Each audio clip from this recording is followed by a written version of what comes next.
There's an old saying goes, things don't normally go as you planned.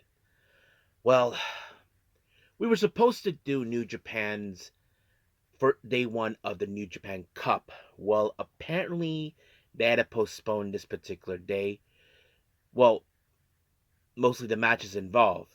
Basically, you may have heard or not that there was a problem with the ring itself, and I'll show you that photo a little later. We'll talk more about that. But first things first, we're going to be reviewing, of course, CML and Ladies Ring with Lucha Fest number 3, featuring the ladies from both Mexico and, of course, in Japan. However, Unagi Sayaka will defend the CML Japan Women's Championship against Yuvia. So the real question is, will she retain the belt, or will it be Yuvia to reigns be the new champion? Well, we'll see about that. And then, of course, we have ChocoPro with number 432, featuring 3 matches, tag matches, and a single match. So we'll see how that rolls up as well. And then we cap up our episode with some news updates to give you guys updates on what's been happening in the world of wrestling, such as what events the promotions are throwing out, who's booked, when matches are set, including developments that are happening in the world of wrestling as we speak. So, let's get ready for another episode of the Lead It Wrestle Zone.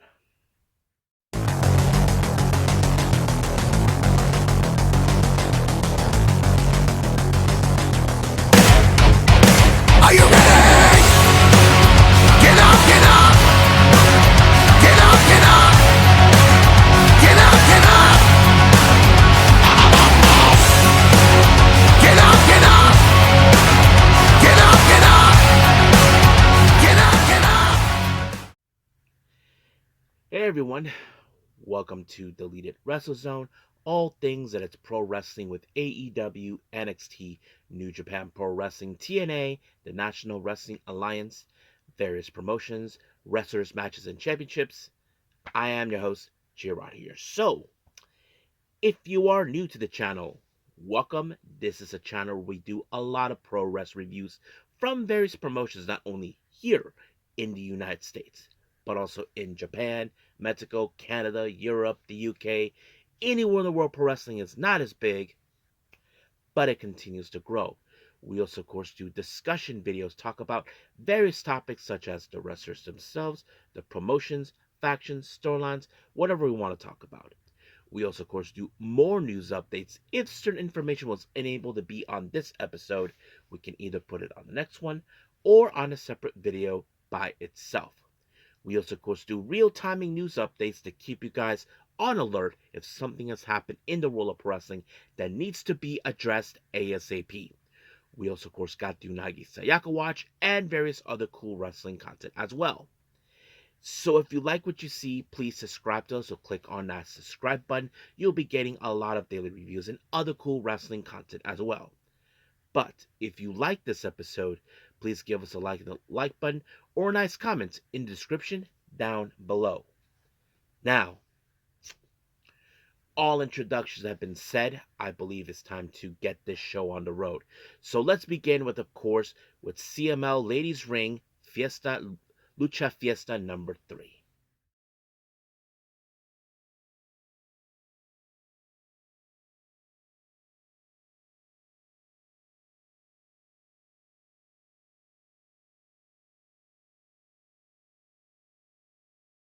Okay, CML's Ladies Ring Lucha Fiesta number 3. Now, this particular event happened earlier this month on March 1st in Shinkiba First Ring.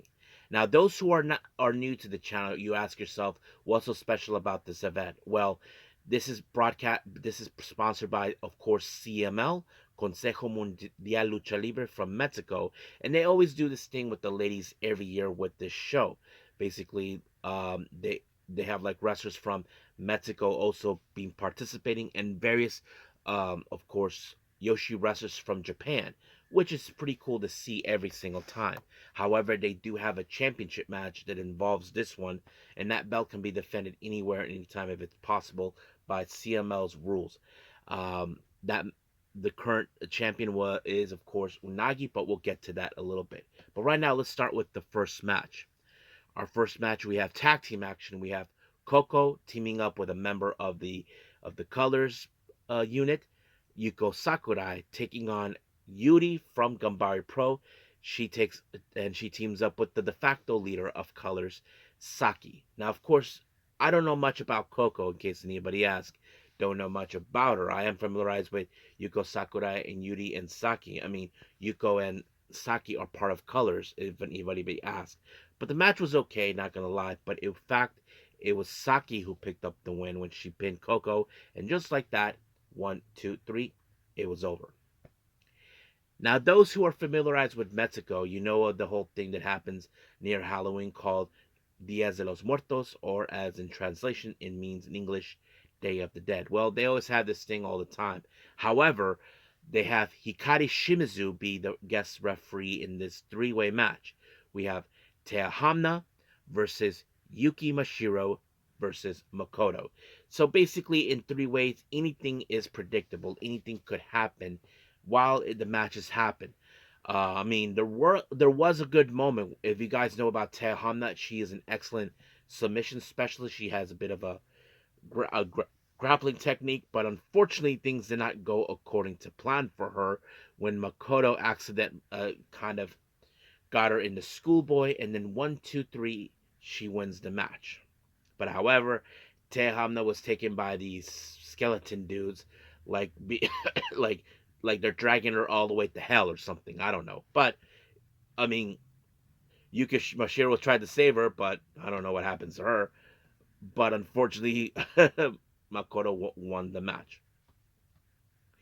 Our next match, we have a tag team action. We have Sayaka from ChocoPro. She teams up with Wave's very own Kohaku. They take on another member of course, of Wave, Honoka, and of course the Super Asian champion May Sitter from ChocoPro.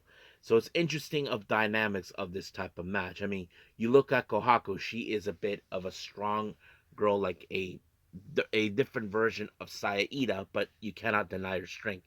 Sayaka, well, she's a bit of a she looks cute and all, but she does have a bit of a violent side that she developed over time.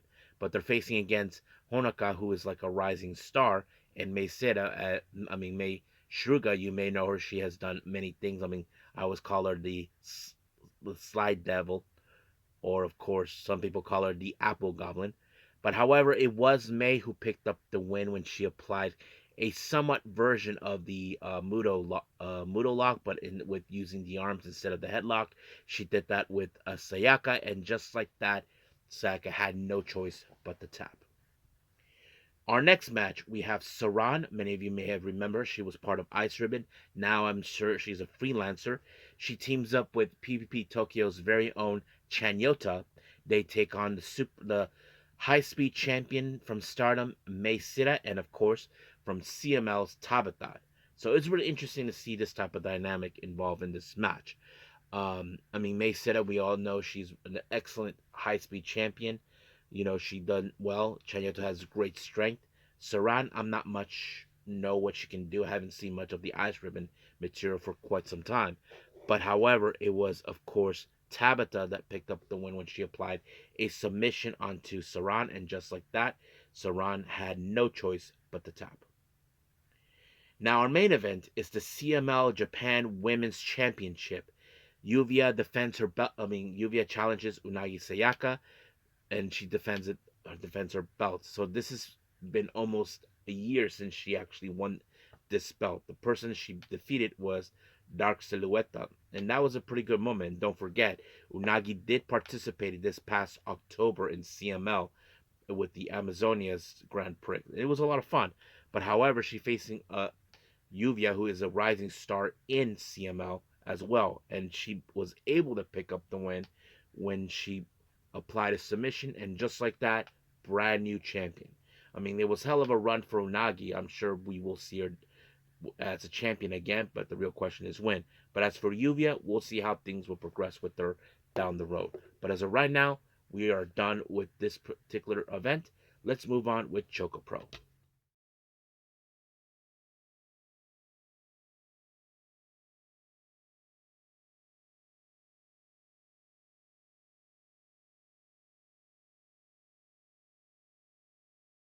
Okay, ChocoPro number 432.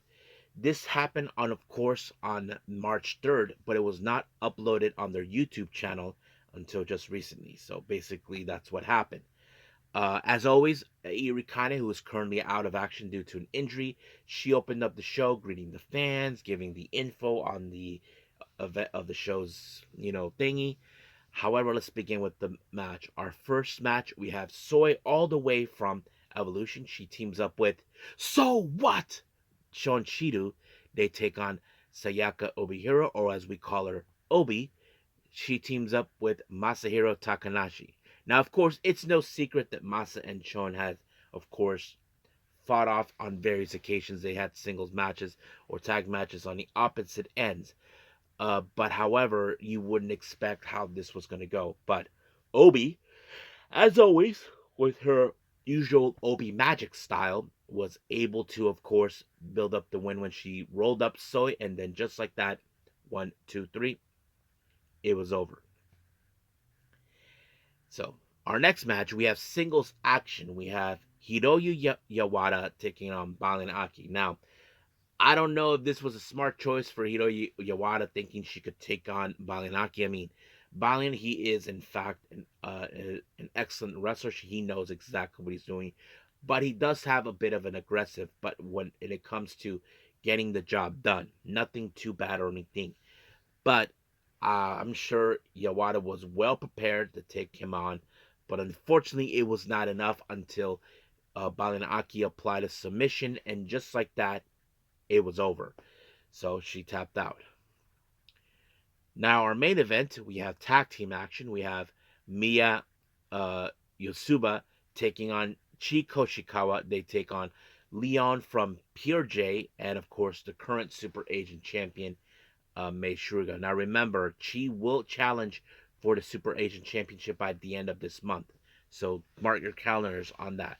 You probably would think some capacities how this match was going to go. I don't think it mattered because, of course, it's all about who builds up momentum before the title match between Chi and May. That's always been the thing. But don't forget, Mia knows exactly who May Suruga is. She trained under her, so that kind of puts it up right there. However, it was May who walked away with the win when she applied, of course, the double foot stomp, and just like that, 1, 2, 3, it was over. So that's what really happened. Now, for a Jonkin tournament, I can tell you how this one ended because it ended in a best bros showdown, and that is May and Balinaki. So the real question, who walks away? Well, it was May Shruga. She walked away with the chocolate, and just like that, it was over. Now, as I said before, I was intending to I was intending to review New Japan, but let me show you exactly what happened. So stay close. Watch the photo, folks, very closely. I'm going to leave it up for maybe 15 to 20 seconds, somewhere around there. Stay closer to that.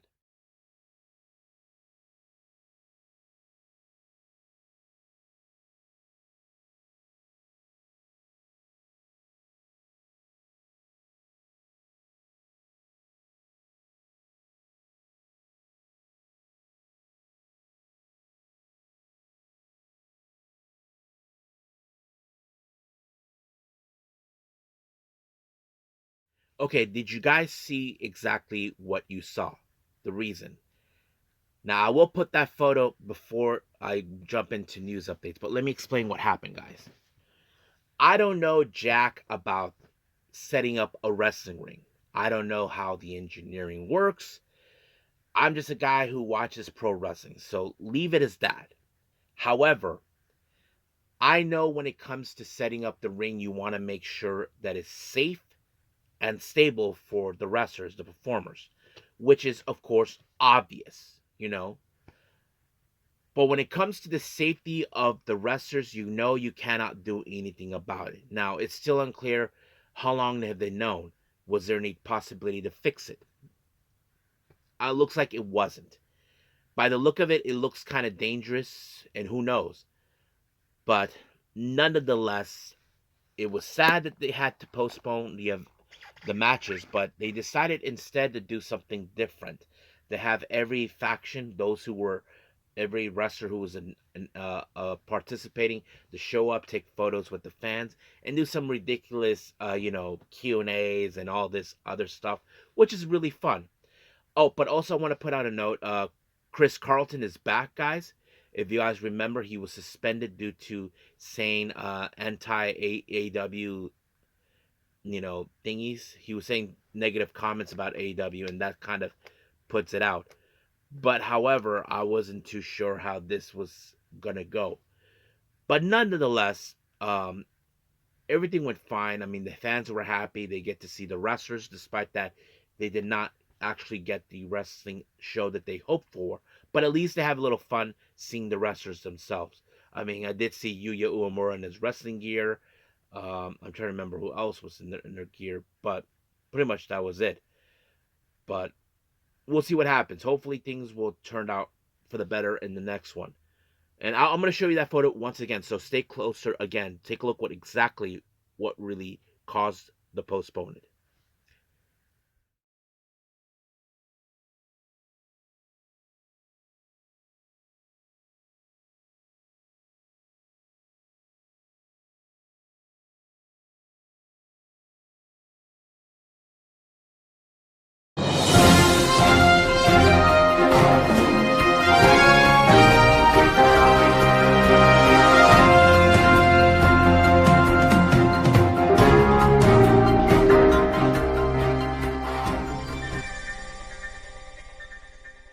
Okay, so welcome to our news update. So let's begin, as always, with upcoming events with the promotions.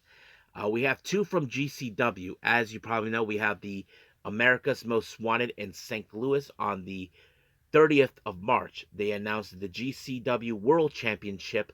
Effie will defend his belt against Dr. Redacted. So that's going to be interesting.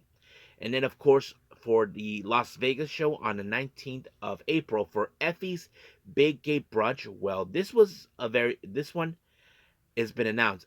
Zack Sabre Jr., who I recently announced that he'll participate, he'll be facing against Kid Bandit.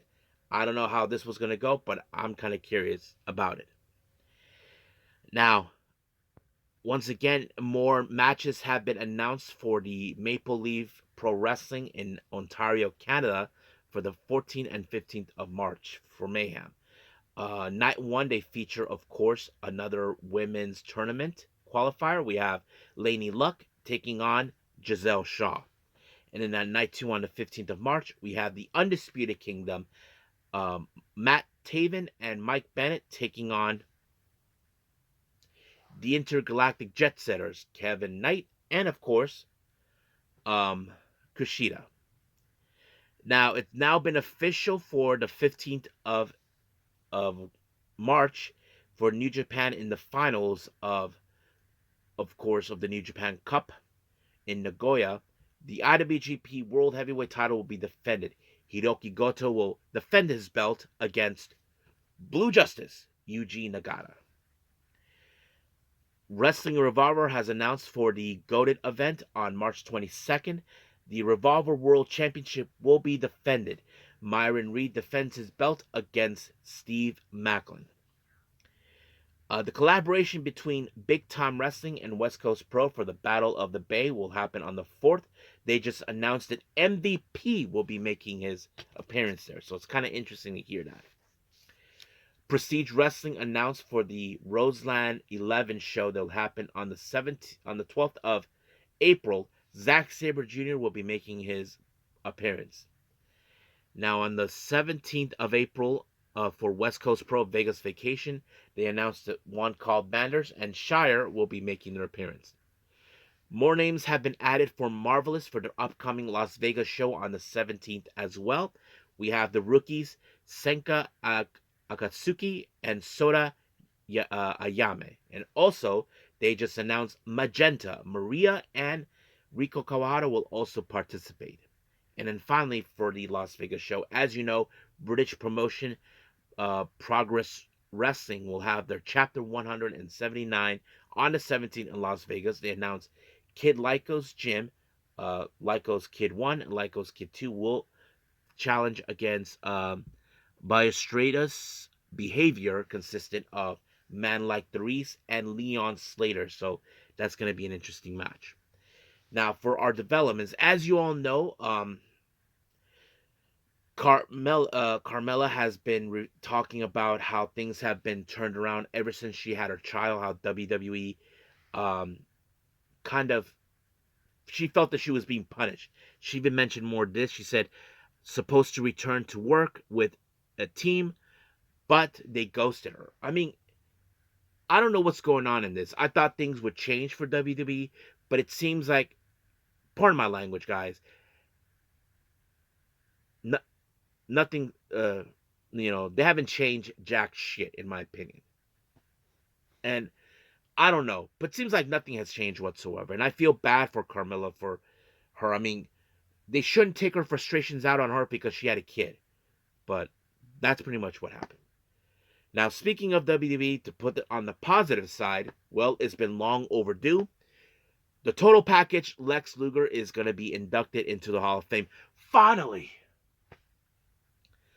I wouldn't be surprised if he asks Sting or DDP to induct him. That's the thing I will predict. So we'll just wait and see. And then finally, Alex Hammerstone has announced that he is no longer under contract with TNA. I mean, I feel like TNA might have dropped the ball on this one. I mean, people were enjoying his little thing with Jake something, but unfortunately, someone that dropped the ball, and I know it's, I don't know, whoever runs the joint. But we'll see. But for right now, I say we are officially done with everything. Let's just call it a day. Well, I hope everybody enjoys this episode. First, I want to apologize. We did not have, of course, New Japan because of what happened in Corkin Hall with the ring broken. And hopefully they could get that fixed or whatever. But am aware there is a New Japan show the following day. So we'll see how that rolls up. We do have, of course, AW Collision. And we'll see how things play out from there. But for right now, we'll leave things as it is and we'll move forward. But as of right now, I will see you guys in the next DWZ time, same DWZ channel. I must bid all of you adieu. So, goodbye, and have a nice day. Bang.